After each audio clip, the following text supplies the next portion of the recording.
Pour ceux qui sont jamais venus à un de mes spectacles, je fais globalement toujours la même chose. Je raconte ce qui s'est passé dans ma vie depuis le dernier et il m'est arrivé un truc extraordinaire. J'ai été invité à l'Élysée. Alors c'est la deuxième fois que je suis invité à l'Élysée. La première, c'était sous François Hollande. Alors vous allez dire, pourquoi Eboué, le comique, est invité par Hollande? C'était l'époque de la crise des subprimes et il voulait mon avis. Non, t'avais Raúl Castro, le président cubain de l'époque, qui était invité. Il se trouve que j'ai fait 2 films à Cuba. Bon, j'ai pas été... J'avoue, ça aurait été le vrai Castro, le frère fidèle. Là, j'y allais. Là t'as rendez-vous avec l'histoire. Moi, je vous le dis ce soir, ça reste entre nous. Indépendamment de toute considération idéologique, je croise Hitler dans la rue, il y a selfie.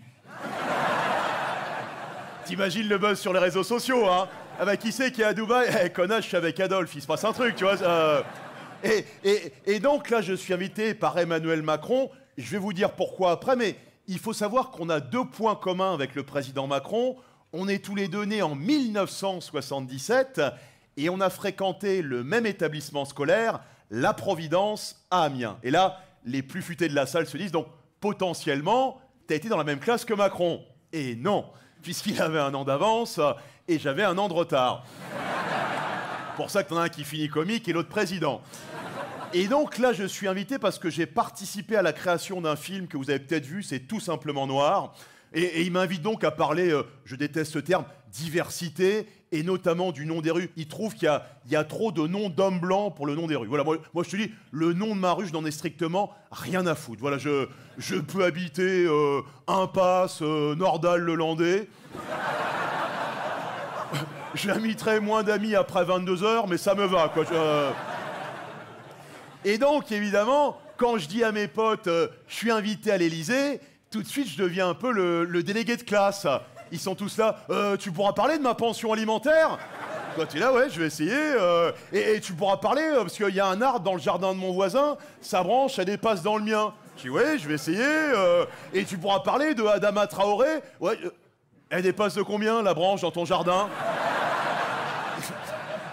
Et là, il me dit, ah, tu te dégonfles. Je dis, non, j'ai pas peur. Et il me dit, si. Je dis, non, Macron, on a le même âge, on va être dans la même école, j'ai pas peur. Il me dit, bah vas-y, Black Lives Matter. Je dis, ouais, Black Lives Matter. Et il me chauffe toute la soirée en mode Black Lives Matter. Moi, j'arrive le lendemain à l'Élysée, remonté à bloc, je suis là, Black Lives Matter. J'arrive devant le poste de flic devant, je suis là, Black Lives Matter. Enfin, j'y pense, finalement, je fais bonsoir, messieurs. J'ai rendez-vous personnellement avec le président de la République. J'arrive, je traverse la grande cour de l'Élysée. Là, je commence à emmener un peu moins large. C'est impressionnant. C'est comme là où Kadhafi a fait son camping. Et il reste d'ailleurs son vieux barbecue dans un coin avec quelques merguez dessus. Celle que Sarko lui a mise dans le cul après.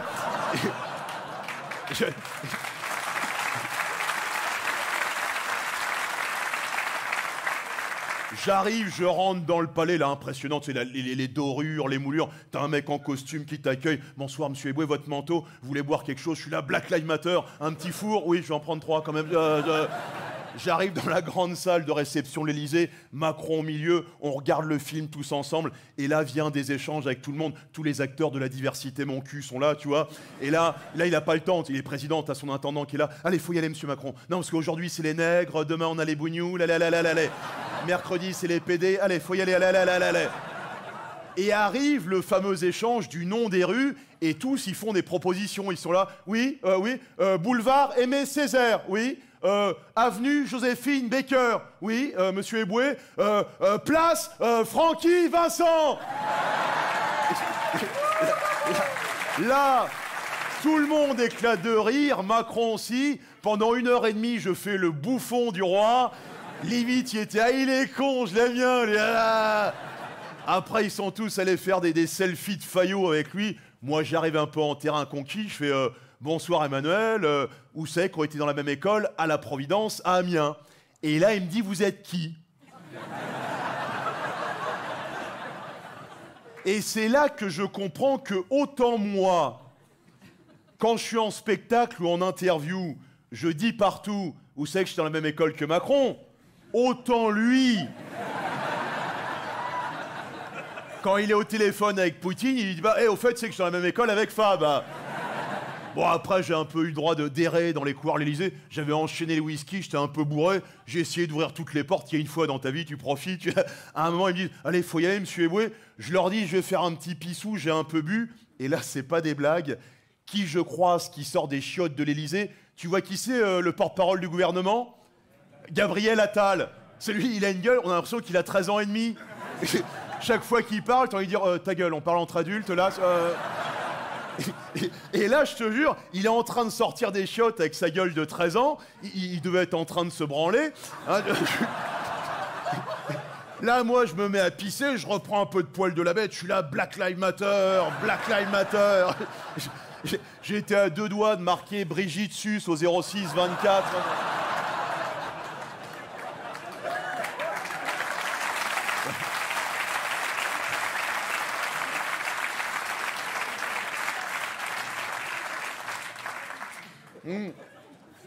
Mais tu vois, j'ai hésité à y aller à l'Élysée parce que je méfie de la récupération des politiques.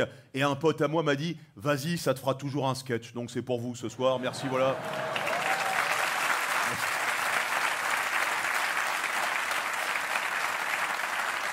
Mais cela dit, moi, tout ce débat hypocrite sur la diversité, je n'en peux plus. Parce que, tu sais, il y a toujours les histoires de discrimination positive. Oui, plus de noirs à la télé. T'as remarqué, c'est jamais des vrais noirs qui te mettent. Toujours des métis. C'est pour le côté un peu tiponche, zouk, ça passe mieux. Tu vois, il y a un côté plus festif. Et moi, ça me fait chier, ces métis partout, parce que, à la base, quand je suis né dans les années 70, en tant que métis, j'étais une denrée rare. Mon père, il va chercher ma mère en Normandie, dans le fin fond du pays d'Auge. Pour vous dire, ma grand-mère maternelle, les seuls noirs qu'elle avait vus dans sa vie, c'était ceux de 44, les noirs américains qui débarquaient. Quand mon père, il débarque de Douala, je peux dire que limite, elle regrette les Allemands. Ah ben, faut comprendre, le pays d'Auge, les années 70, le seul métissage qu'il connaissait, c'est quand un âne montait une jument. Et je dis pas ça par rapport à mon père, même si... Et donc, cette mode du métis, des beaux métis partout, dans les pubs, les JT, des belles métisses avec des beaux cheveux, j'ai l'impression qu'ils me narguent. Les gens se foutent même de ma gueule sur les réseaux sociaux, ils font des montages photos. Tu vois qui c'est, Marcelo, le footballeur? Il joue à Madrid, beau gosse, métis, avec des beaux cheveux. Ils mettent sa photo, ils mettent ma photo à côté... Et entre les deux, ils mettent après prolongation.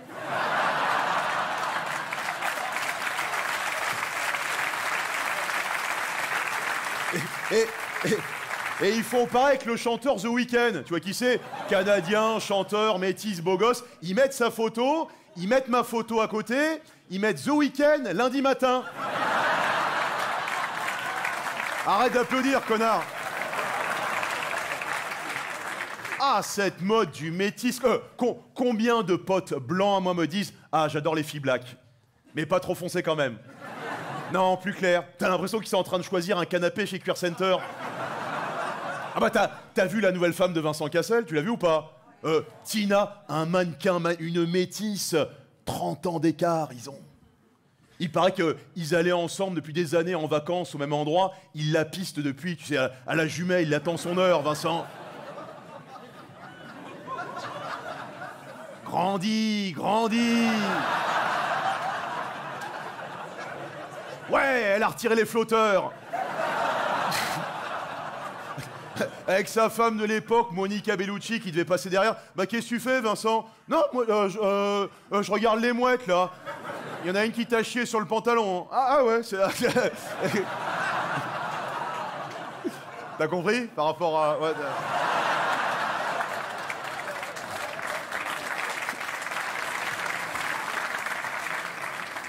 Alors, chez les femmes, c'est un peu différent. Les femmes, elles veulent pas être avec un métis, elles veulent un bébé métis. Et ça vient d'un type de femme. J'en parlais dans mon précédent spectacle. Ce sont des femmes blanches qui ne sortent qu'avec des hommes noirs. Elles les enchaînent. J'appelle ça des négrophiles. Il y en a peut-être ce soir dans la salle. Madame rigole. Elle se cache. Carrément, elle était comme ça. Oh là, tu vois. Voilà, elle est avec un noir, mais c'est pas le premier, c'est ça. Donc elle est négrophile, tu vois, et sa récompense à la fin, c'est le petit métis. Voilà, je sais pas, tu vois, après 2332 km de bite, De Pointe-à-Pitre à Bamako, en passant par Douala, elle reçoit le Métis d'or.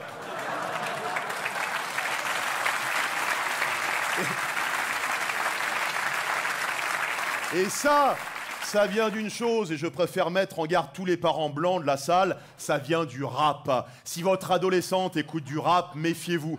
Même des morceaux très anodins. Ramenez la coupe à la... C'est pas une coupe qu'elle va te ramener à la maison. Le rap, ça commence dans les oreilles, ça finit dans la chatte.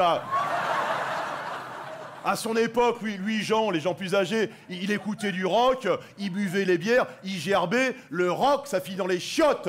Ça rime à tous les coups, tu vois. Le rap, ça finit dans la chatte. Le rock, ça finit dans les chiottes. Le zouk, ça rime pas, mais ça finit dans la chatte aussi.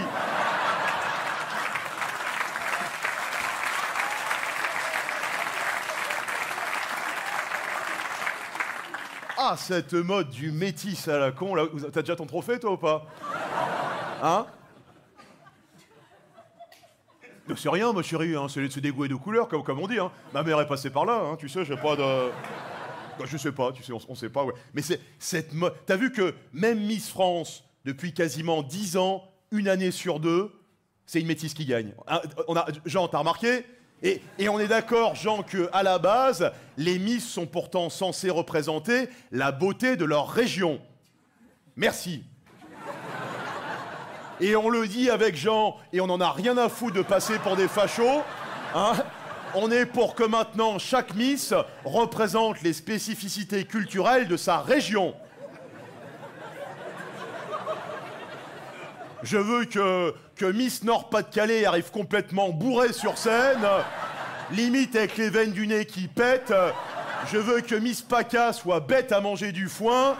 Et je veux que Miss Normandie ait des loches énormes et fasse un fromage sur scène. Ça m'intéresse.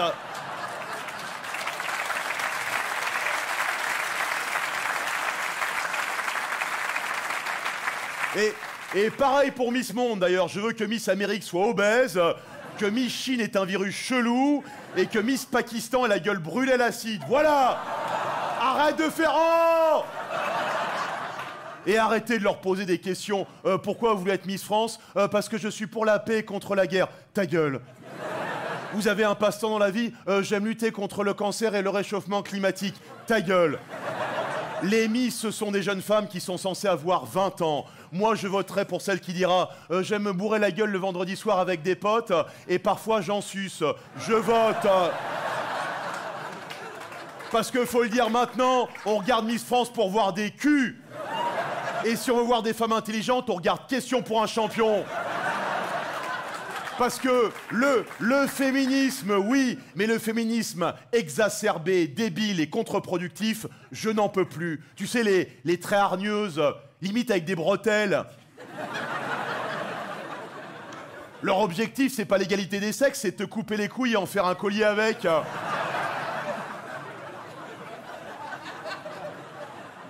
Pourquoi on dit le pouvoir? Pourquoi le pouvoir, c'est masculin? Parce que ça appartient aux hommes, c'est ça? Ouais, mais la bite.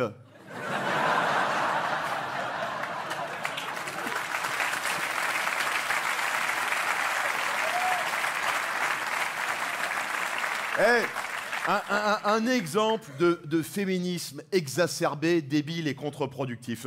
Je suis en soirée cet été, je suis célibataire, je profite de la vie, je rencontre une jeune femme fort charmante, on rentre chez moi, il se passe ce qui se passe généralement entre deux adultes consentants, un manche passe la vitesse supérieure, je la retourne, je la mets à quatre pattes.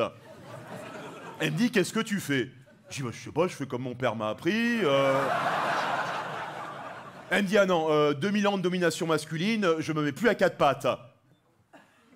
Je lui ai dit, y a pas de souci, un bon vieux missionnaire à l'agent.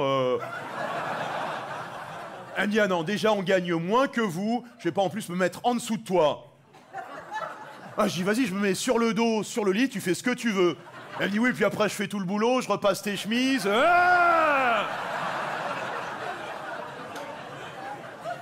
et le pire, c'est pas comme s'il n'y avait pas encore beaucoup de boulot à faire en matière de féminisme. Il y a eu récemment les semaines des violences faites aux femmes, qui est une réalité. Moi, récemment, là, je suis en soirée avec un pote, on discute, il reste avec nous un jeune couple, la trentaine, fort sympathique, et tout d'un coup, je sais pas ce qui se passe, le mec met une grosse mandale dans la gueule de sa meuf. Nous, on a le réflexe de n'importe quel homme digne de 2022, on prend nos téléphones, on commence à filmer. Et là, on est récompensé puisque la meuf remet une grosse tarte dans la gueule de son mec. Il se fout dessus, il se griffe, il se mord. Et à un moment, il se tombe dans les bras, il se roule une grosse galoche. Et là, il nous explique que c'est leur façon à eux de faire monter la tension sexuelle, la tension animale. Parce que quand on fait l'amour, on est tous des animaux. On a remarqué, par exemple, lors d'un premier rendez-vous au restaurant, lorsque la femme prend un steak très saignant, généralement, derrière, au lit, c'est très sauvage. Alors j'ai remarqué, moi en tout cas, voilà. Alors on parle bien d'un couple consentant, Antoine, attention, hein. Te retrouves pas au tribunal pour viol, en train de dire au juge, oui mais cette salope avait pris un steak tartare.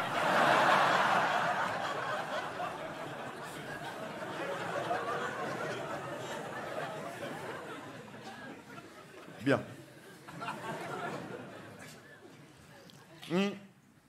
Et comme ce thème du féminisme a l'air de passionner tout le monde ce soir, je ne sais pas si vous avez le choix, cela dit, mais...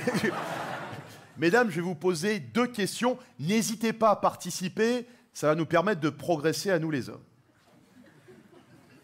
Première question. Comment ça se fait, mesdames,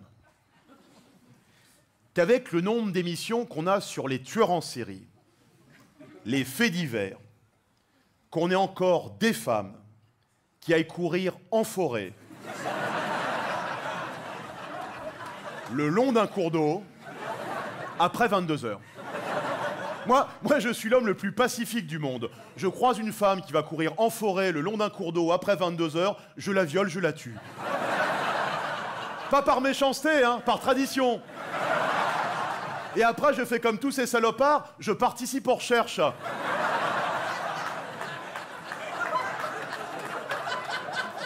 Alexia! Alexia! Salopard de Daval! Il a participé aux recherches. Qu'est-ce qu'il faisait pendant les recherches? Ah, tu refroidis. Et vous avez vu ce qu'il a fait pendant toute l'affaire, Daval? Il chialait. À tel point que même sa photo sur les chaînes d'infos, c'était lui.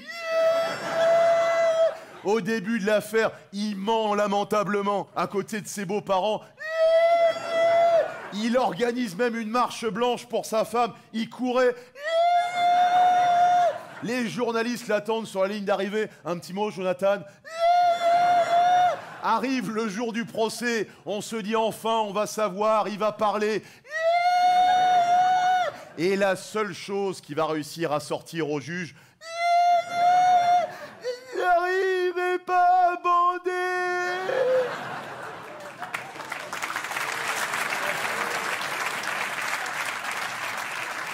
On tue pas les gens pour ça, Jonathan.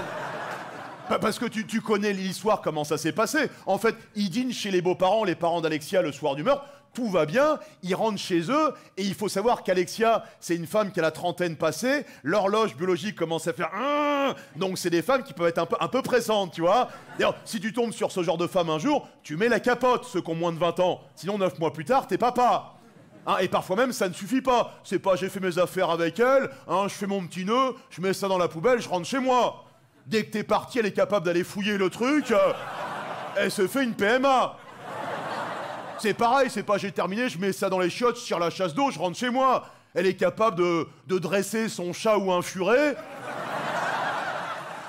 Non, le plus simple, c'est t'as fini, tu bois.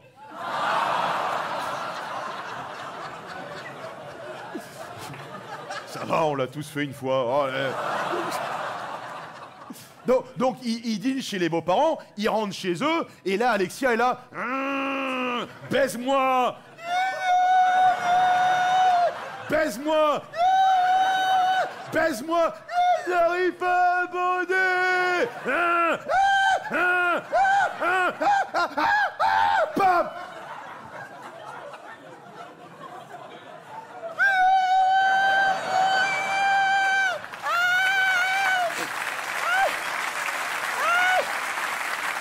Et là, Et là, il va faire le truc le plus ignoble de l'affaire. Il prend le téléphone de sa femme, il trouve le numéro de ses beaux-parents, et là, coucou tout le monde, on est bien rentré hier soir, et Jonathan a bandé très dur. Non, pas ça.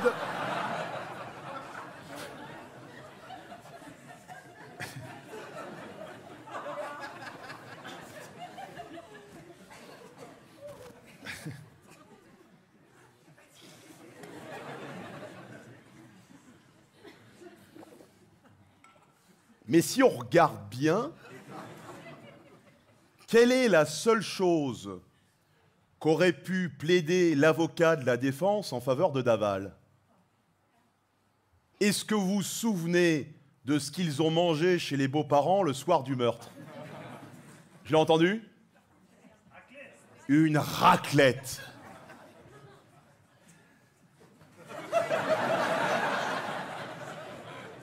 Et on baisse pas après une raclette.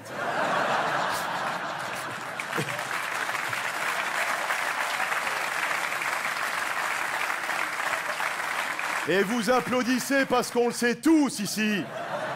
Après une raclette, t'as le ventre gonflé, tu pues de la gueule, c'est game over. Tu baises après une soirée sushi, il y a de l'oméga 3, du gingembre, c'est fait pour ça. Personne ne baise après une raclette. C'est pour ça qu'ils sont tous puceaux en Savoie.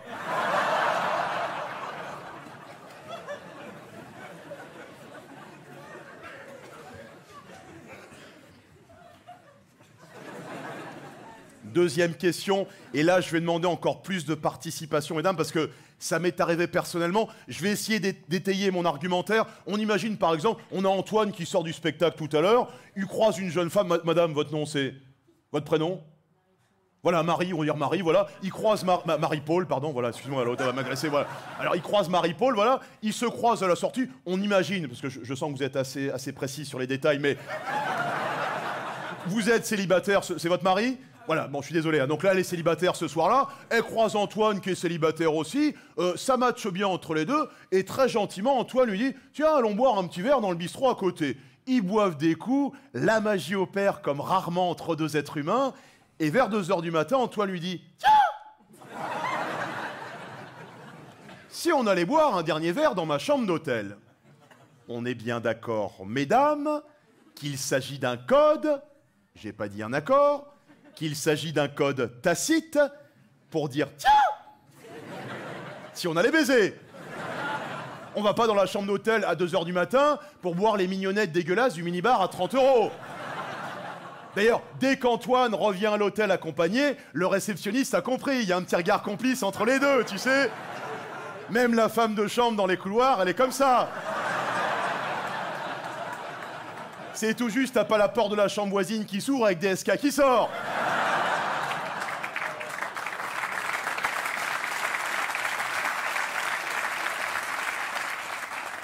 Très bien, je joue la fin de mon dernier spectacle, je crois que c'était à Lyon, spectacle, je sors, je croise une spectatrice fort charmante, on commence à engager la discussion, je lui propose un petit verre dans un bistrot, j'aime bien son style, tu vois, elle est un peu dans la lune, je crois qu'elle est peintre dans la vie, elle est un peu philosophe, elle dit des grandes phrases, genre vraiment les comiques à notre époque de déshumanisation, vous avez une vraie mission de rapprochement des peuples, déjà à l'époque, Karl Marx disait « Tiens !»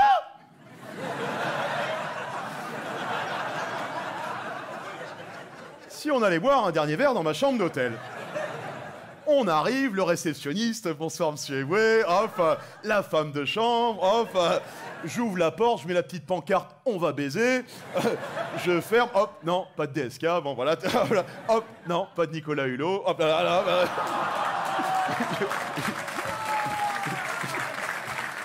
Je rentre dans la chambre, je commence à aller vers elle, elle me dit « Attends, avant, ça te dit pas, on se commande un dernier verre de rosé ?» Je dis « Oui, y a pas de souci. » J'appelle le réceptionniste, il me dit « Alors, ça y est, monsieur Eboué ?» Je dis « Non, je dis, vous êtes gentil, on voudrait juste une bouteille de rosé. » Elle me dit « Je peux avoir un club sandwich aussi ?» Je dis « Oui, y a pas de souci, poulet, saumon. » Elle me dit « Non, végétarien. » Ah, je dis « Merde, ça va être une baisse d'herbivore.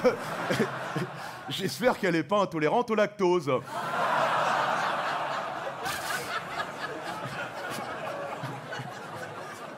L'autre, il revient avec la bouteille, elle se boit son rosé fissa en 2 verres, elle enchaîne avec ses clubs sandwich, et là, elle commence à se rouler un gros joint, elle se met à la fenêtre, et elle s'ambiance avec du Bob Marley. Et là, get up, stand up. Moi, dans ma tête, je me dis, si tu pouvais plutôt dire ça à ma bite.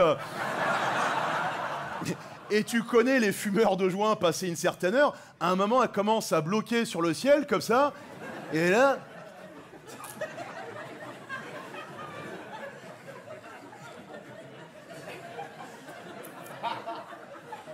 Tu te rends compte, Fabrice, que à cette heure-ci...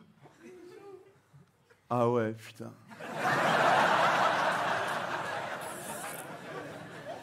Tous les êtres humains du même côté de la planète.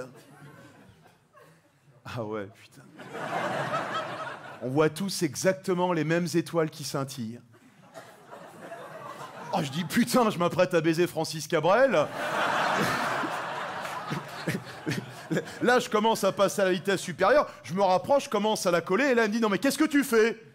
Je lui dis, bah je sais pas, je pensais qu'elle... Tu penses mal. Et là, je vois à ses yeux que non seulement elle est défoncée, mais elle fait un bad trip. C'est-à-dire, elle voit des trucs, il n'y a que elle qui les voit. C'est-à-dire que moi, je lui dis, calme-toi, elle voit un koala sous crack qui est là, Je lui dis, écoute, moi, je veux pas de soucis avec ce genre d'histoire, je vais marcher dans le hall, prends 10 minutes, tout va bien se passer. Je descends, je fais les 100 pas dans le hall, là, il y a le réceptionniste qui me dit, alors, ça y est, monsieur Eboué? Je lui dis, non, ça y est, pas du tout. Il me dit, il y a un souci? Je lui dis, non, c'est juste qu'elle veut pas. Ah bah, il me dit, faut respecter le consentement de chacun. Hein. Ah, je lui dis, non, je respecte, il n'y a pas de souci, hein, c'est pas... Ce que je comprends pas, c'est que on buvait un verre tranquillement, à un moment, je lui ai dit, tiens! Il me dit, vous avez dit, tiens! Ah, je lui dis oui, j'ai dit tiens! Ah, elle me dit si vous avez dit tiens, elle est obligée de le faire. Ah bah je dis merci quand même.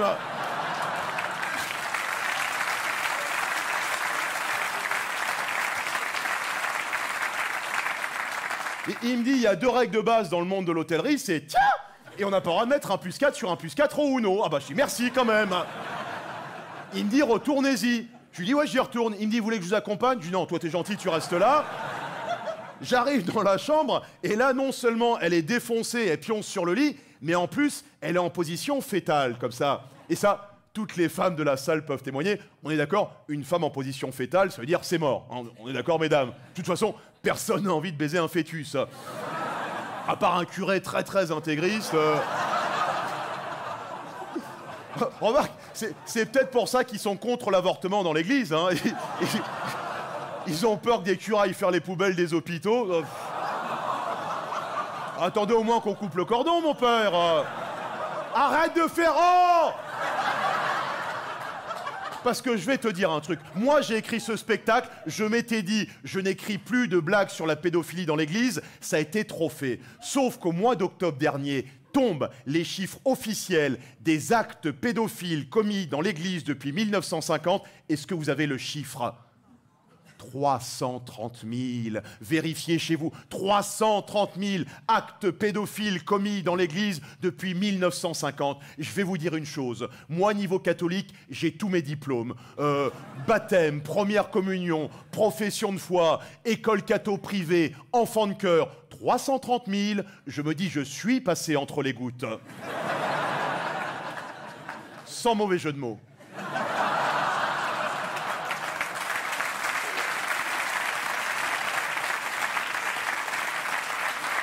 Non, alors évidemment, 330 000, c'est pas un seul prêtre. Hein. Voilà, c'est pas... Ah, t'imagines la vie du mec, hein, il était pas là...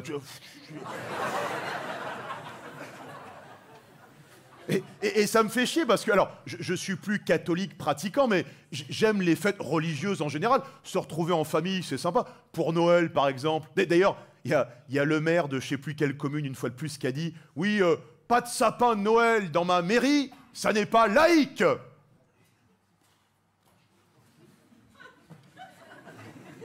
Alors c'est ça ton combat? Les conifères?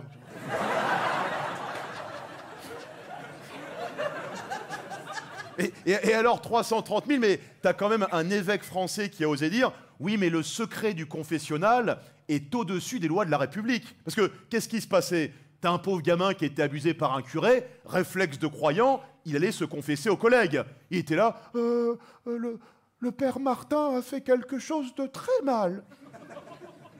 Oh. Mais qu'est-ce qu'il a fait, mon enfant? Il m'a obligé à lui faire une fellation. Oh. Et tu peux me montrer comment ça s'est passé? Mais 330 000, t'es bien obligé. Et l'autre, il te dit, oui, mais le secret du confessionnal est au-dessus. C'est-à-dire que maintenant, l'église, c'est Cosa Nostra. C'est la loi de l'omerta. Bientôt, tu auras une église, le GIGN autour en formation, avec le négociateur qui sera là. Sortez, Père Martin, vous êtes cerné. Jamais, jamais, vous m'entendez? Soyez raisonnable, Père Martin. Si vous approchez, j'encule le gosse.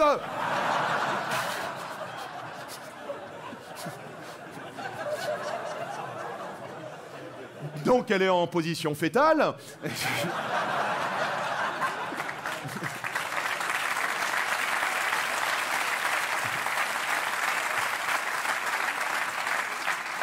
Et là je lui dis oh. Elle me dit quoi? Qu'est-ce qu'il y a? Je lui dis c'est le réceptionniste qui l'a dit.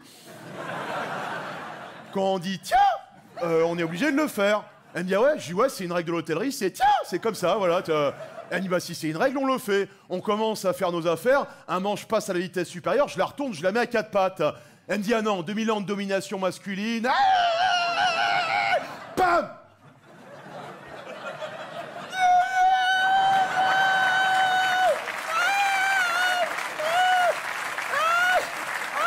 Là, je la fouille, je prends son téléphone portable, je trouve le numéro de son père, je fais « Coucou papa, j'étais bien au spectacle de Kev Adams. »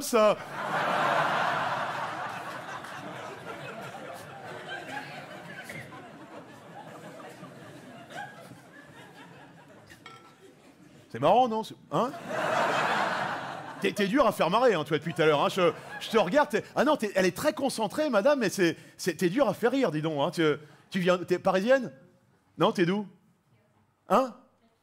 Ah, la Picardie, oui, bon, c'est pas très loin non plus. Là, on a l'impression que tu me dis, ça va, ça se passe bien? Oui, t'as l'air perdu un petit peu. Non, là, ça rigole, tu vois, la dame des gros fils, elle rit, quoi, elle est là. Alors oui, bon, le spectacle lui est plus dédié qu'à la Picardie, mais tu vois ce que je veux dire, c'est... Mais bon, voilà, pour en finir avec l'affaire Daval, il fait de la peine, le pauvre Daval, hein, quand même. Et évidemment, ignoble personnage, il a menti, il a truqué, il doit être sous les douches, en prison. T'arrives pas à bander. On va s'en charger, Jonathan.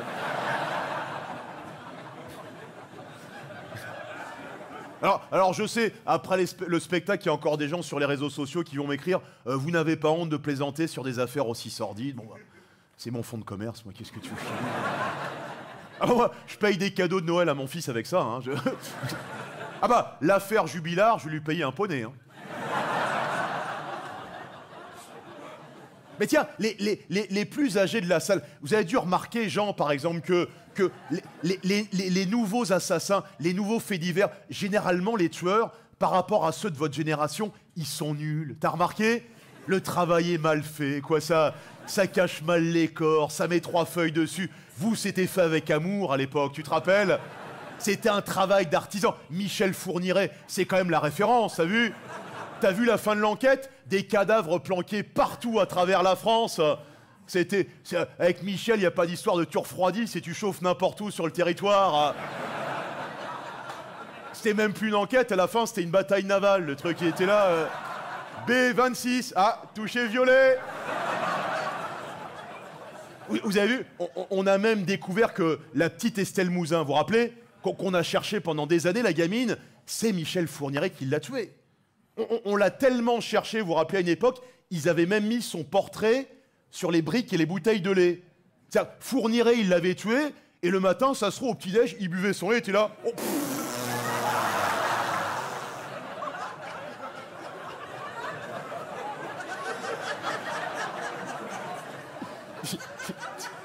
t'imagines, tu tues le gamin des paquets Kinder? Un Kinder, Michel? Non, merci, non. Un petit écolier. Ah oui, non merci non plus. et alors vous avez vu, il a eu un enfant avec sa femme, et complice d'ailleurs, Monique Olivier. Le gamin a fait le tour des plateaux télé. Vous avez vu comment ils ont appelé leur gamin? Sélim. Sélim Fourniret. Comme si les Maghrébins n'avaient pas suffisamment de soucis dans ce pays. À mon avis, Sélim Fourniret, il est pour le CV anonyme.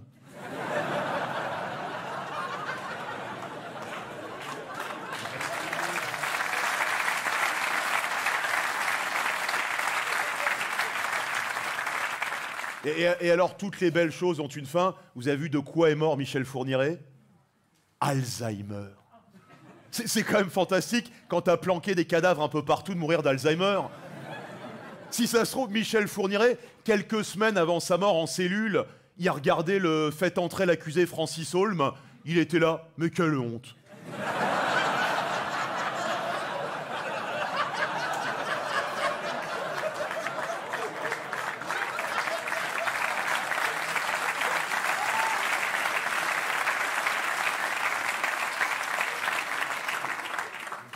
Et c'est vrai qu'on parle de plus en plus de tous ces faits divers via les réseaux sociaux, mais les réseaux sociaux en sont parfois responsables.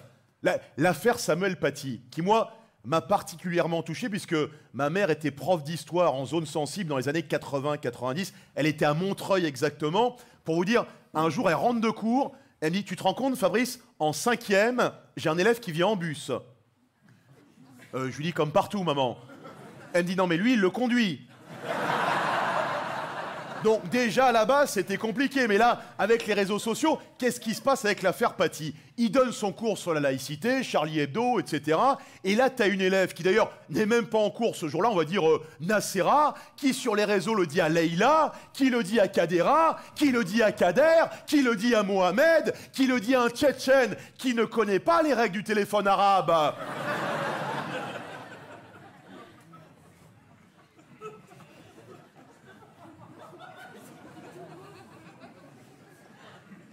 Parce que si on regarde bien, c'est quoi un réseau social, Antoine? Tiens, je vais te donner un tuyau. C'est quoi l'ancêtre du réseau social? En sachant qu'un réseau social, c'est un endroit où on donne tous notre avis à tort et à travers sur tous les sujets. L'ancêtre du réseau social, c'est le bistrot. Le bistrot, c'était un réseau social avec des couilles. Antoine, t'es un enculé de droite. Et il y avait un bistrot dans chaque village, et dans chaque bistrot, il y avait ce qu'on appelait l'idiot du village. Dédé, c'était la mascotte, Dédé. On l'aimait bien. Il était un peu con, un peu débile, mais on l'aimait bien. Ça va, Dédé? Vous savez que la Terre, elle est plate? Ah, il est con, Dédé, allez. Mais non, je vous jure, j'ai vu un reportage, il est con, allez. Resservez-lui à boire. On l'aimait bien, Dédé. Mais qu'est-ce qui s'est passé avec les réseaux sociaux? Il s'est passé que Dédé est entré en contact avec l'autre Dédé de l'autre village. Et tout d'un coup lui dit hein, toi aussi t'avais remarqué que la Terre était plate, hein?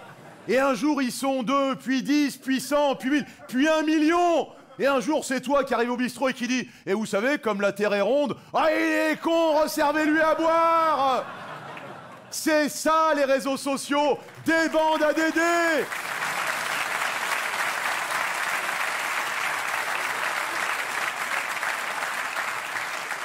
Daesh, c'est une bande à Dédé.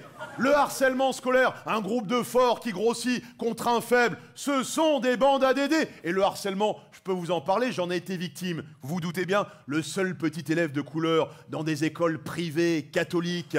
Toute la journée, j'en prenais plein la gueule, ils étaient là. Eh ben toi, Fabrice, t'as même pas été violé par le père Martin. Alors, comme tous les enfants, j'ai taquiné aussi, évidemment, et je vous l'ai dit en début de spectacle, j'ai été à ça d'être dans la même classe que Macron, et je sais qu'avec sa gueule... Ah, je l'aurais harcelé. Emmanuel, le cours de reproduction, c'est en biologie, pas en français, hein. Mais on est tous victimes de harcèlement à un moment ou à un autre. Dans le travail, par exemple. Moi, le premier, tiens, j'ai sorti récemment un film qui s'appelle Barbac. Je ne sais pas s'il y en a qui l'ont vu dans la salle. Merci beaucoup. Alors, pour ceux qui n'ont pas vu, c'est un film « Je tue et je mange des véganes ». Le nombre de menaces de mort que j'ai reçues sur les réseaux sociaux... Bon, après, c'est des véganes. Hein. Autant j'avais fait un film Coexister sur la religion, j'ai eu 2-3 menaces de barbu, je tremblais un peu. Autant là... Des mecs qui chialent quand un poulet s'écorche le genou, bon... Je te jure, j'ai fait une avant-première dans le sud de la France, t'en as 3-4, ils m'attendaient à la sortie avec des navets. Je les ai dispersés avec une poignée de lardons.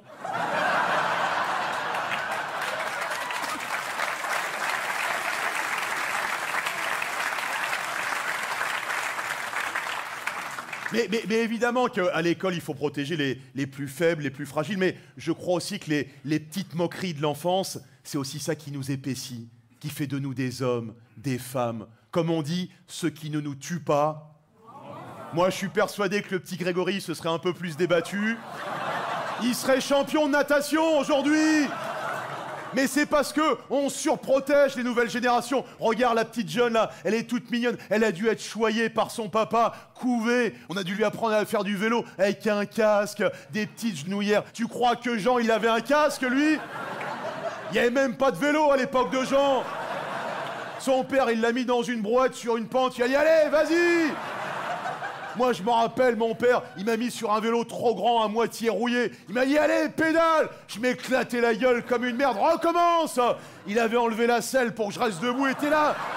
Allez, pédale! Ah! Pédale! Ah! On aurait dit une agression homophobe. Pédale! Ah! Il avait pris une branche dans le bois de Vincennes. Il était là. Avance! Sale nègre, avance! Tu les vois qui apprennent à faire du vélo aujourd'hui, les jeunes, au centre de Paris, là, on leur met un petit casque, des coudières, des genouillères, limite les parents les entourent avec du papier bulle. Ils ont des vélos avec 12 petits trous, avec le père qui est derrière. Allez, doucement, Balthazar. Parce qu'ils ont tous des prénoms à la con maintenant. Mon fils, il a 7 ans, ses meilleurs potes, c'est Hippolyte, Gauvin, Hector. Ils sont au CP, ils ont des prénoms de monuments morts de 14-18.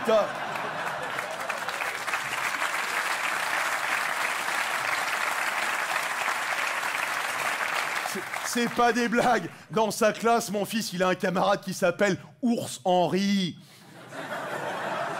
J'habite dans le 10e arrondissement. Ours Henri!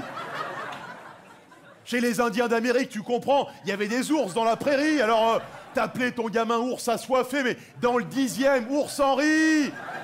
On les surprotège surtout. J'ai acheté des cadeaux à mon fils pour Noël, surtout les jouets. Attention à ne pas avaler les piles. C'est vrai que nous, à l'époque, on se gavait. Moi, mes préférés, c'est les petites rondes à l'apéro en cacahuètes. Tous les cartes des restaurants. Attention, ce plat contient du gluten. Attention, ce plat contient de l'arachide. Nous, à l'époque, on gonflait en terrasse. Maintenant, partout des avertissements. L'alcool, le tabac. Nous, à l'époque, c'était un cancer surprise. T'as vu les paquets de tabac, maintenant, les images dessus, là? C'est même pas dissuasif, c'est rigolo. Moi, j'ai monté un album Panini, on se les échange avec les potes. Alors, je t'échange les dents pourries contre l'homme amputé, ouais. Dans la famille sous oxygène, je veux la mère. Alors moi, je recherche, si vous l'avez, le doigt de pied tout noir, tout pourri, là. Oh, il est génial, il est pas dissuasif, il est rigolo, tu vois. Ou alors mettez-le directement dans le paquet. C'est pareil, la trachéotomie, celui qui a le trou dans la gorge, mettez-le directement à la caisse du tabac. Je vais vous prendre 2 paquets de Marlboro rouge. Ça fera 20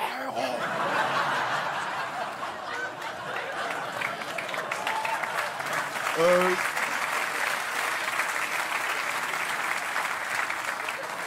Je vais prendre light alors. Light, voilà. Le tabac rend impuissant. Mettez-le directement à la caisse.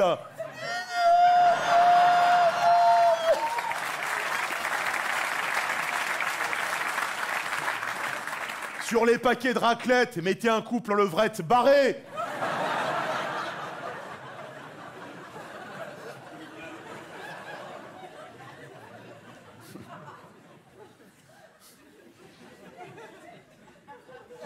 c'est drôle ça, merde, putain. Mais qu'est-ce qui se passe en Picardie en ce moment? C'est amusant, merde, non? Les gens ont ri, là, non? Moi, je comprends pas. Moi, réglez vos affaires de couple, hein, parce que ça te mine, apparemment. Moi, ça... Je comprends pas. C'est marrant, ça. Quelle ville en Picardie?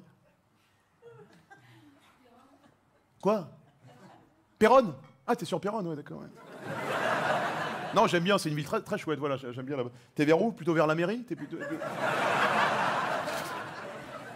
Ah, le village à côté? Bah, dis le nom du village. Ham? Ah, bah voilà, bah dis-le. T'es vers où? Vers la mairie?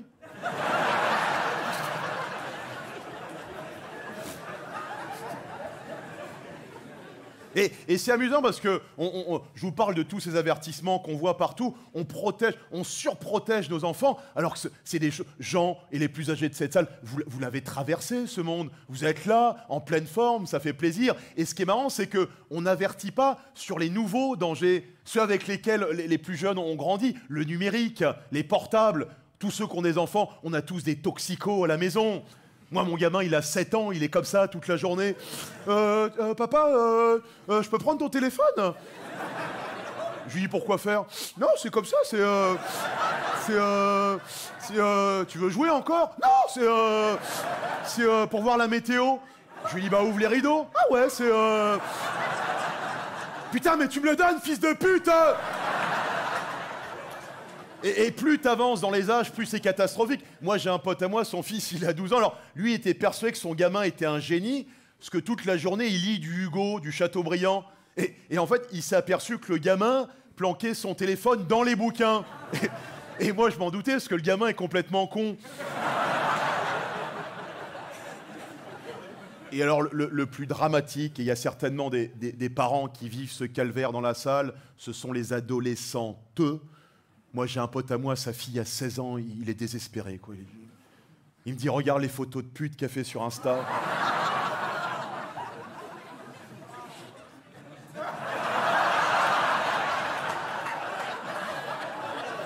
Oh la salope. Là, pardon, alors... Et on a tous essayé des techniques, on dit aux enfants, alors c'est qu'1 heure par jour. Alors quand tu rentres à la maison, tu le déposes dans l'entrée, il faut qu'il soit bien visible. Rien ne marche. La seule chose qui marche, et je le sais parce que c'est mon frère qui vit à La Réunion, pardon, qui est un peu hippie et qui fait cette technique, c'est la technique du zéro écran. Et mon frère, avec ses gosses, c'est un Daesh du zéro écran. On était à la plage cet été en famille, sa gamine lui dit « Papa, je peux mettre de la crème solaire ?»« Pas d'écran, pas d'écran !»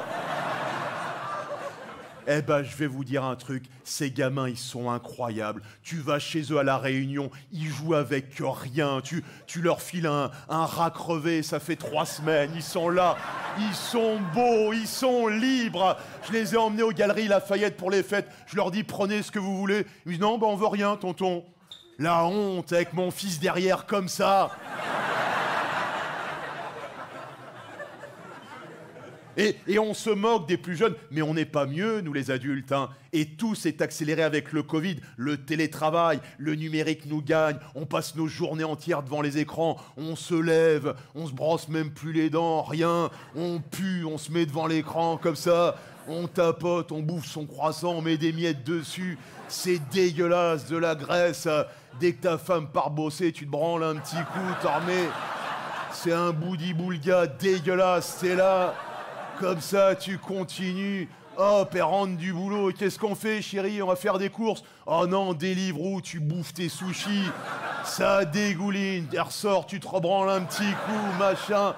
T'es là, voilà, comme ça. À la fin, qu'est-ce qu'on fait? On va au théâtre. Oh non, non, Netflix ou Prime Video. Et hop, et tu rebouffes un coup et ça et tu te branles une dernière fois.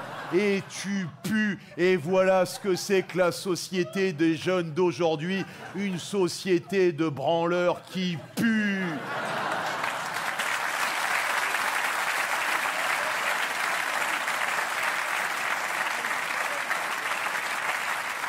Et non seulement ils nous imposent, on n'a pas le choix, cette culture du numérique, mais encore en plus, ils essayent de détruire tout ce que les plus anciens ont appris. La cancel culture, Agatha Christie, les 10 petits nègres, vous êtes au courant? Ils ont dit, il faut changer de titre. Maintenant, ça s'appelle « Ils étaient 10 ».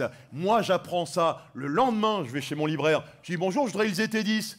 Il me dit, bah avec vous, ça fait 11. Ah.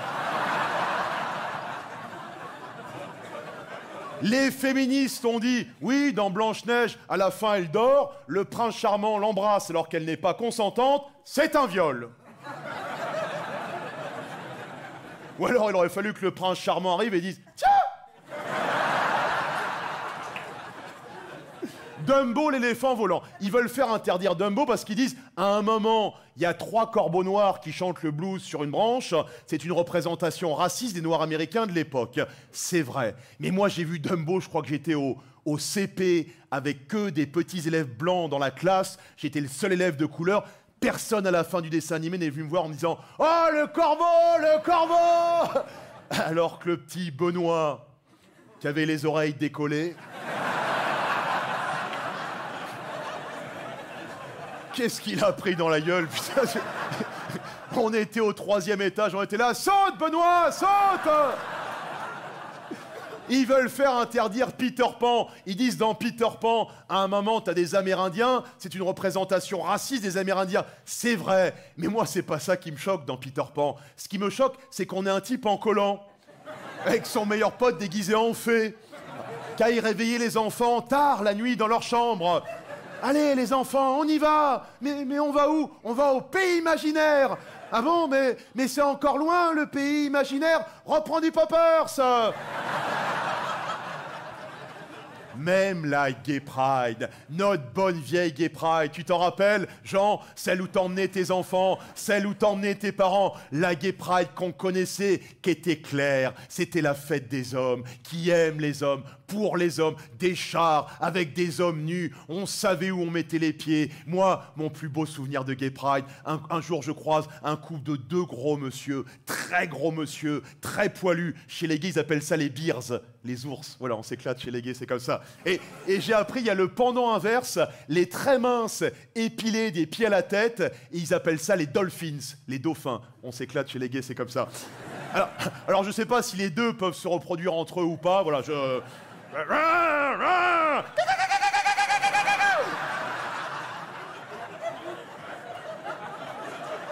fais pas très bien le dauphin,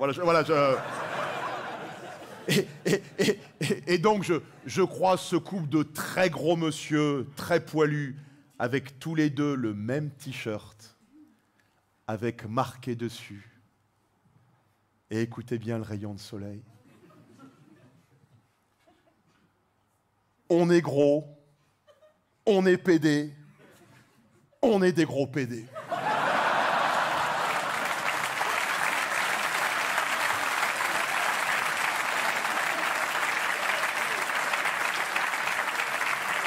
Le message était clair! Et c'est ça que j'ai toujours aimé avec les gays. On tourne pas autour du pot. Chez les gays, c'est « Tiens, tu l'as déjà dans le cul !» Et maintenant, c'est devenu quoi? C'est devenu le LGBTQAI+. Parce que si t'as un truc à proposer, ça les intéresse. Oui, H, oui, je baise des handicapés. Eh ben, roulez jeunesse. Et maintenant, ça s'appelle comment? Ça s'appelle la marche des fiertés. Je les ai croisés au printemps dernier. Tu ne comprends plus rien. Ils ont tous une pancarte différente. Il y en avait un avec une pancarte « Fier d'être asexué ». Mais qu'est-ce qu'on en a à foutre si tu baisses pas, alors? Il y en avait un autre avec une pancarte « Fier d'être gay et musulman ». Ouais, mais je suis pas sûr que les musulmans soient très fiers de toi, hein. Il y a quand même des pays musulmans où on met encore les gays en prison. Ce qui est complètement con d'ailleurs. Si tu veux pas que des hommes s'enculent, tu les mets pas à 12 dans 4 mètres carrés.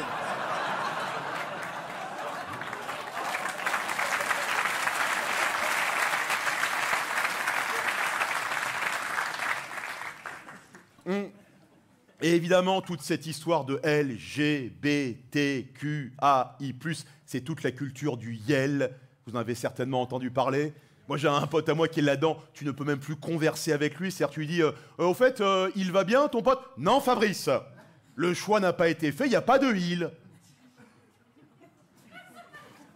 Elle va bien, ton pote? Non, Fabrice, il n'y a pas de il, il n'y a pas de elle. Bon, bah, t'as des news de l'autre travelot? Mais tu veux dire quoi, moi j'ai un pote à moi, il est proviseur en lycée. Il me dit, Fabrice, depuis 5 ans, chaque rentrée des classes, c'est une déferlante. C'est-à-dire que t'as plein d'élèves, ils viennent pour changer leur prénom sur la liste d'appel. Alors non, moi, monsieur le proviseur, cette année, voilà, c'est plus Nicolas, c'est Sophie. Voilà, je suis en transformation. Voilà. Alors non, moi, le proviseur, non, c'est plus Stéphanie, c'est Kader. Voilà, je suis en transfo-conversion. Voilà. Non, plus Fabrice, Pikachu, évolution.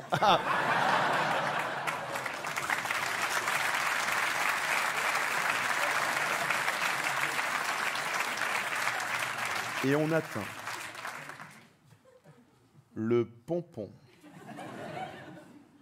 du pompon avec une vidéo qui circule sur la plateforme Brut. Vous vérifierez chez vous en rentrant ce soir. Jean, je t'enverrai un lien. Je vais prendre tout mon temps pour expliquer, mon Jean. Si tu te sens un moment largué, tu me dis je reprends à zéro juste pour toi.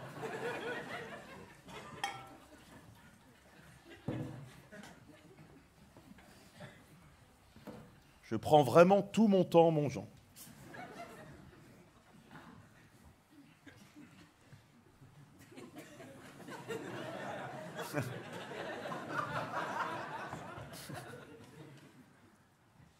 C'est un homme qui est devenu une femme, qui s'est mis avec une femme, qui est devenu un homme. On ne sait pas pourquoi ils ne se sont pas mis ensemble depuis le début, mais...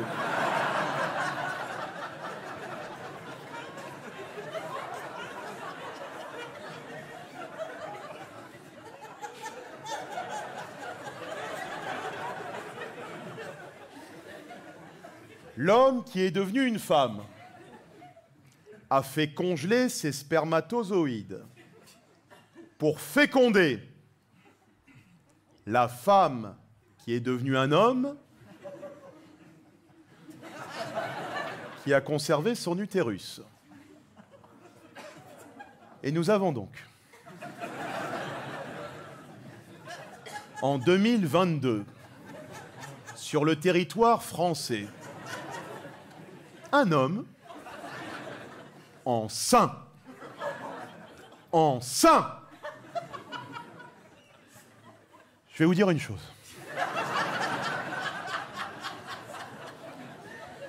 Moi, quand ils ont proposé le mariage pour les couples homosexuels, j'ai dit, si les gens sont plus heureux comme ça, roulez jeunesse.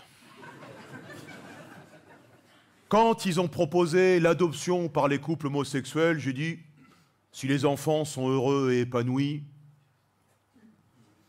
roulez jeunesse.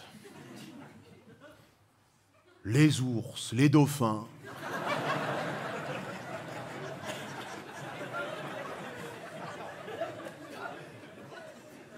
Maintenant, si demain, je suis assis aux heures de pointe dans le métro et qu'un homme enceint vient me demander de lui céder ma place, je lui dirai non, monsieur. Et il me dira, mais je suis enceint. Et je lui dirai, oui, mais je suis une vieille dame.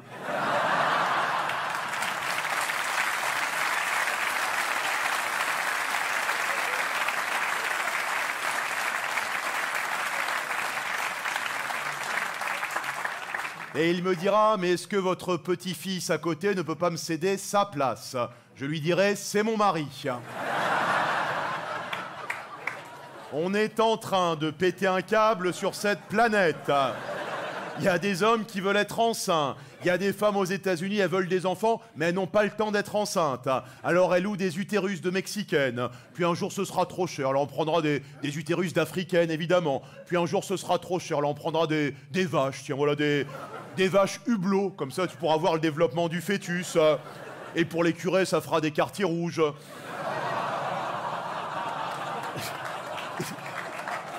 Et ce qui est hallucinant, c'est que ça y est, en France, on peut commencer sa transition hormonale, son changement de sexe, quoi, dès l'âge de 6 ans. C'est un âge, t'as pas de discernement, t'as pas de réflexion sur le long terme. Je le sais parce que quand je mange des haricots verts avec mon fils, pour me faire croire qu'il a fini son assiette, il les jette sous la table. Je lui dis, Naël, je sais très bien que c'est toi qui jettes tes haricots verts, puisqu'on n'est que 2. Et que moi, je jette que mes carottes.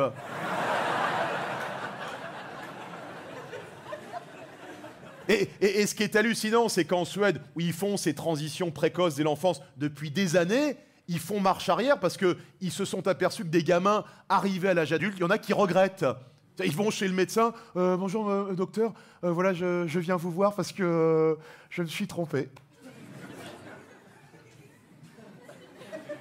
C'est-à-dire, bah voilà, je veux plus être Brigitte, je veux redevenir Nicolas. Mais c'est pas possible, Brigitte, enfin Nicolas, là, c'est pas possible, c'est pas... Mais pourquoi? Bah, parce qu'on vous a coupé la bite, donc...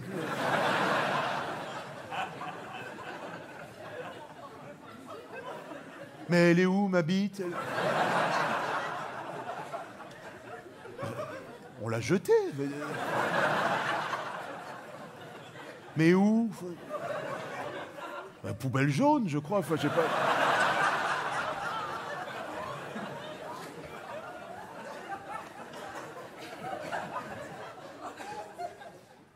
Et alors, je précise à tous les plus jeunes de la salle, je ne juge pas.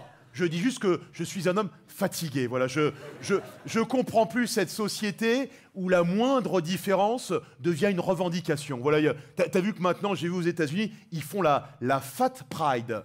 Tiens, c'est la même chose que la Gay Pride, mais avec des gros.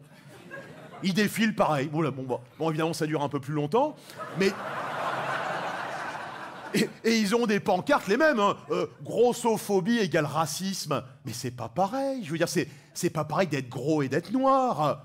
Moi, je peux courir toute la journée, je deviendrai jamais blanc.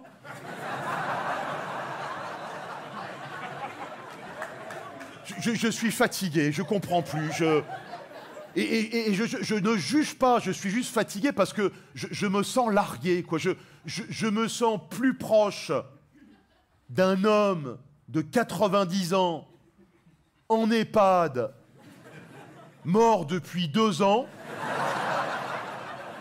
que de toi, quoi. Voilà, j'ai fêté les 7 ans de mon fils, là, il y a quelques semaines. Alors, on m'avait dit, surtout, la règle, c'est tu invites le nombre d'enfants qui correspond à l'âge de ton gamin. Pour toi, Jean, ça ne marche plus, hein, voilà, là, vous êtes plus assez. Et alors, donc, j'ai voulu faire mon malin, j'en ai invité 10. Oh, l'épuisement, oh, la vieillesse, quoi, courir après des gamins de 7 ans, tout l'après. Ours-Henri! Ours-Henri! Eh ben, tu laisses du miel aux autres! J'avais dit aux parents, vous venez les chercher à 17h, je te jure, à 16h30, je l'ai mis sur le palier, j'ai dit, vous attendez là. J'allais en buter, hein. J'étais à 2 doigts de signer la pétition de libération du père Martin. Je peux plus, je suis fatigué, moi, de tout ça. J'ai été, il y a 3 semaines de ça, au parc Astérix avec mon fils. Au parc Astérix, ils ne te servent que des burgers et du coca. Au parc Astérix. Des burgers et du coca. Au parc Astérix. Non mais tu te marres, Antoine, mais s'il y a bien un endroit où tu dois faire preuve d'irréductibilité, où tu dois résister encore et toujours à l'envahisseur, c'est le parc Astérix. C'est ton moment, c'est ton endroit à toi. Je peux pas le faire à ta place, je suis déjà dilué, moi. C'est terminé. Toi, tu ricanes dans le fond, mais bats-toi pour ton parc Astérix. Hein, sinon, il y a un truc qui te guette, c'est le grand remplacement, mon pote. Hein. Regarde le noir, il est déjà au balcon. Il y en a au premier rang, il y a un Chinois juste là. Ça avance, mon pote. Et je te le dis, si demain, devant ton parc Astérix, tu mets une pancarte « Interdit aux Noirs », on comprendra. Et nous, avec mon pote, on fera le parc Kirikou, interdit aux Blancs et aux gens habillés. Voilà. Est-ce que tu sais, par exemple, qui est-ce qui fait Obélix dans le prochain Astérix? C'est Teddy Riner, mon pote. Et c'est qui est-ce qui fait Falbala? C'est moi. Toi, t'étais là à la dernière Coupe du Monde. Ramenez la coupe à la maison. Y a que des Noirs dans ton équipe. Et bientôt, ce sera le Tour de France. Ton Tour de France, c'est un Noir qui va gagner. À ton avis, pourquoi tous les livreurs Deliveroo, c'est des Africains? Ils s'entraînent, mon pote. Ils s'entraînent sur des vélos électriques sans batterie. La roue crevée, le pneu voilé, l'antivol dedans. 10 fois la butte Montmartre par jour, sous crack.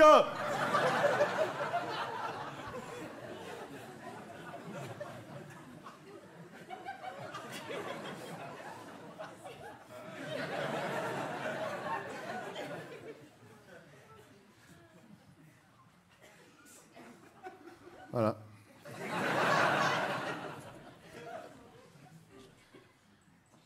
Qu'est-ce que tu veux que je te dise, mon Jean? T'as eu 2 ans pour partir avec le Covid.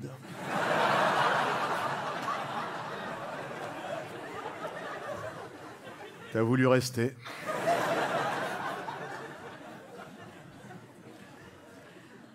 Tu vas pouvoir rentrer chez toi ce soir. Repenser au spectacle. Et te dire adieu hier.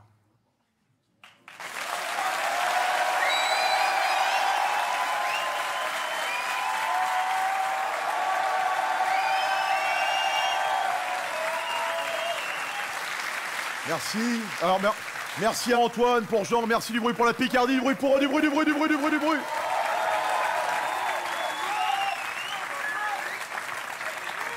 Et surtout un grand merci encore une fois à vous d'être là ce soir. Je parlais des problèmes du théâtre en ce moment et c'est vrai qu'on a maintenant la crise en Ukraine. Moi, c'est vrai que j'avais essayé d'alerter depuis un moment. Quand j'étais à l'Élysée, j'ai essayé de prévenir Macron. Il dit t'es con, ça n'est pas passé. Et c'est vrai que moi, Poutine, ça fait un moment que j'ai des doutes, quoi. Un mec qui fait du cheval, torse nu en Sibérie. Bon, Macron, lui, au mieux, il fait du poney en doudoune à Deauville. Avec Brigitte qui le tient comme ça. Et Gabriel Attal qui est là, mais moi, je voulais le poney blanc.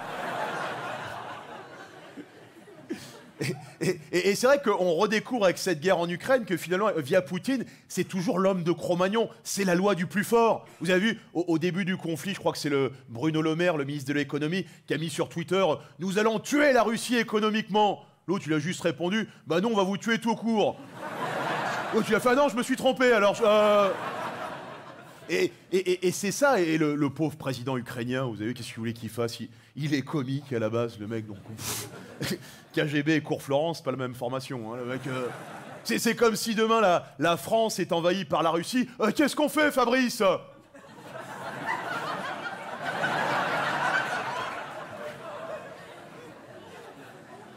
Ben voilà, en tout cas, merci 1000 fois donc pour ce spectacle Adieu hier, qu'on n'a pas joué dans ce théâtre par hasard. Vous avez vu les plafonds qui sont magnifiques, vous avez vu les entrées, c'est le plus vieux théâtre de Paris, voilà, c'est pour ça qu'on a joué ici. Imaginez à votre place, ici ça a été à la place de ta place, ça a peut-être été Marie-Antoinette qui a été là.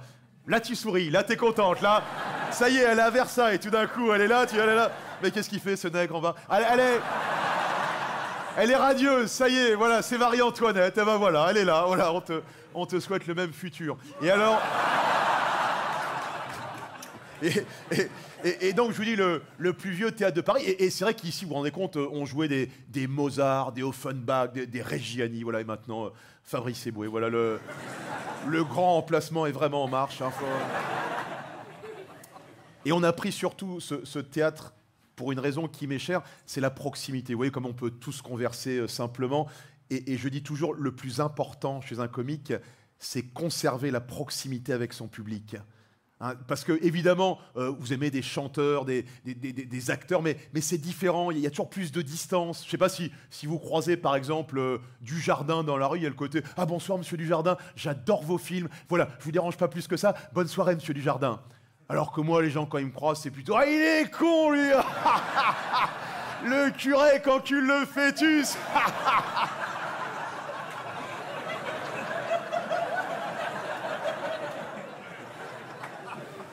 Et c'est important de conserver cette proximité pour avoir toujours des petites anecdotes de tous les jours à vous raconter. Tiens, l'autre jour, par exemple, je rends une voiture de location à Gare du Nord. Vous voyez, la Gare du Nord, globalement, à Paris, c'est la gare la plus pourrie. Hein. Voilà. Suffit de voir les destinations, t'as compris, de toute façon. Donc,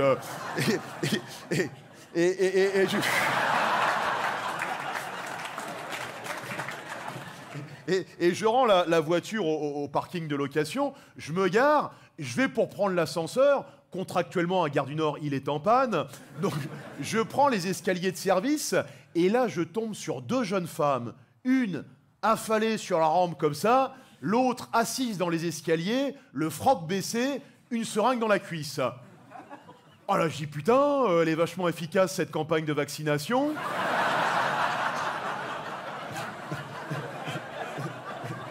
Et là, t'as pas l'autre qui dit « Oh, Pascal Eboué, je vous adore !» Et elle commence à descendre pour un câlin. Moi, je suis là, j'ai le mur qui est derrière. J'ose pas prendre les escaliers. T'as l'autre qui est là avec sa seringue.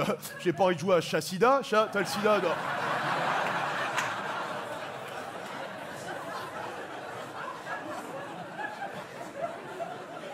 Mais vous voyez, conserver cette proximité pour pouvoir encore vous raconter des petites histoires. Parce que il y a un truc qui nous guette et qui est le pire ennemi dans notre métier, c'est l'embourgeoisement. Et évidemment, c'est super, par exemple, quand tu prends l'avion, prendre la classe affaires, il y a de la place, il y a un mannequin à côté, mais il ne se passe rien. Alors que quand tu es assis derrière, entre un obèse et un enfant autiste, là, tu crées, là, tu es inspiré. Et évidemment, parfois, je m'inspire d'anecdotes sordides, mais j'y peux rien, ça me vient tout seul. Je vais vous dire un truc, vous allez dire que je suis un ignoble personnage, mais je l'ai pensé, je vous le dis. J'étais cet été à la plage en famille, et 2-3 mètres à côté de moi, je vois un pauvre monsieur, vous savez, à la place de ses intestins, ils lui ont mis une poche. Je crois que ça s'appelle une stomie en médecine. Il a sa poche, que ça, sa grosse poche, et je le regardais. Je me disais, s'il m'arrivait la même chose, le spectacle incroyable que j'écrirais. J'irais tous les jours dans le métro pour être victime d'un pickpocket. Et je dirais alors, l'argent n'a pas d'odeur ?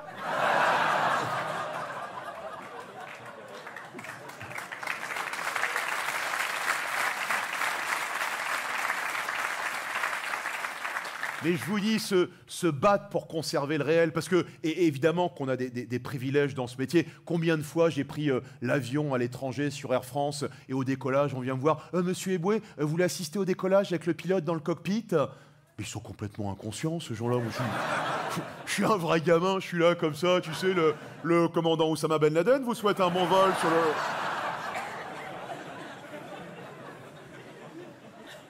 Et c'est vrai que moi, sur ma dernière tournée, qui a duré presque 3 ans, j'avais commencé à m'embourgeoiser. Je voyageais même plus avec mes techniciens. J'avais pris un chauffeur avec berline, un chauffeur blanc pour ma revanche sur l'histoire. J'étais derrière, comme ça. Avance. Et c'est pour ça, pour revenir à la base, pour revenir à la proximité, toute la tournée de rodage de ce spectacle, je l'ai faite seule, en autostop. Vous m'avez peut-être aperçu sur le bord de la 86... La 6, la 13, la 4, sous la pluie, comme ça, en mode routard du crime. Personne ne me prenait, à part les vieux routiers aguerris qui étaient là. Allez, monte, monte. Allez.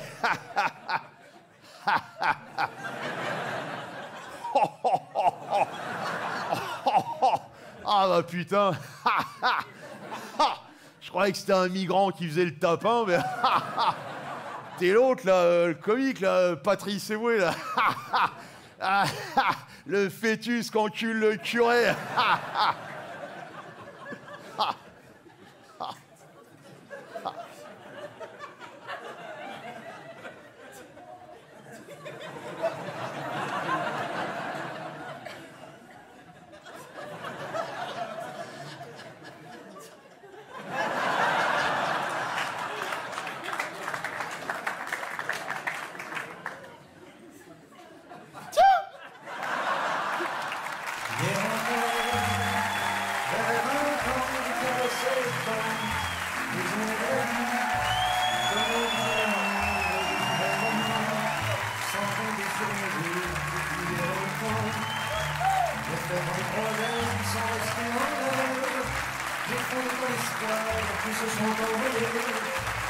Je reste perdu, sachant jouer, les yeux cherchant le ciel, le cœur des enfants.